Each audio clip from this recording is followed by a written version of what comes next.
Hey, it's Alex. It's Friday, and it's revision week.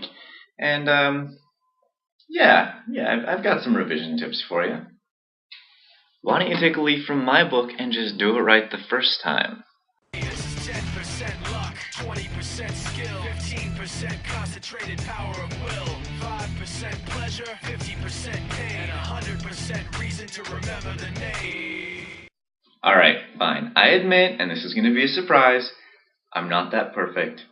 I do have to revise. I know. Shock, awe. Take a deep breath. Come back to me when you're ready. Couple tips because Gretchen and Danny have both covered it really well, and I'm sure the rest of the Rebels will too. 3 tips. The first one is you've written a book. Good for you.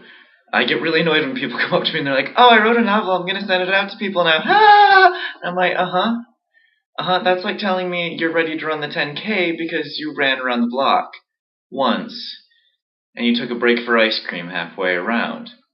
So, you're ready, you've written this awesome manuscript that you were super excited about, and you want to revise it and edit it and send it out immediately. My first advice, stop. Alright? Yes, I know, bear with me. Put the manuscript down. Go away. Do something different. Start a different book. Read a book. You probably haven't read anything since you've been writing. And forget everything that you just did. It all ties into the rest. Revision tip number 2. Once you've taken a couple weeks off and you've kind of forgotten it, you've gotten over the shock and glamour of having completed your first or 20th book, go back, print the thing out, if you can, and read through it a couple times. But don't read through it as an author. Don't defend it. Read through it as a reader who is very skeptical of your abilities and the story itself. Make notes that the reader would make.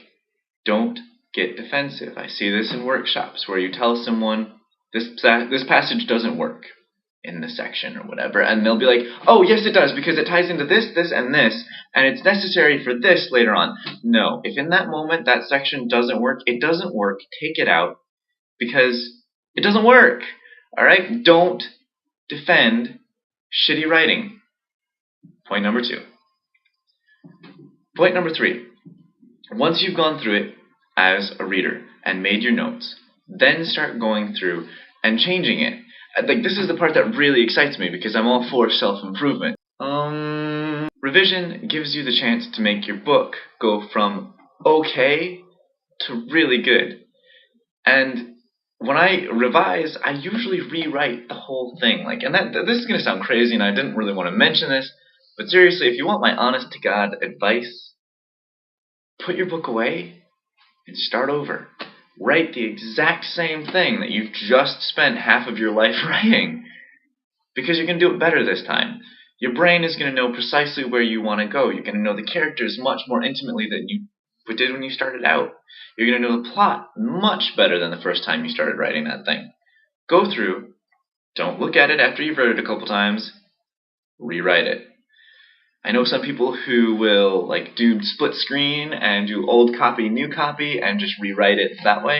If that works for you, works for you. I prefer getting down and dirty and revising the entire thing from scratch, which also might describe why I'm a little insane. That's my advice for revising. Like I said, it is probably the most important part of writing, and any editor, agent, publisher, author will tell you the exact same thing. Writing the book is the easy part. Revising it and getting it to a really good place, that's where it becomes magic.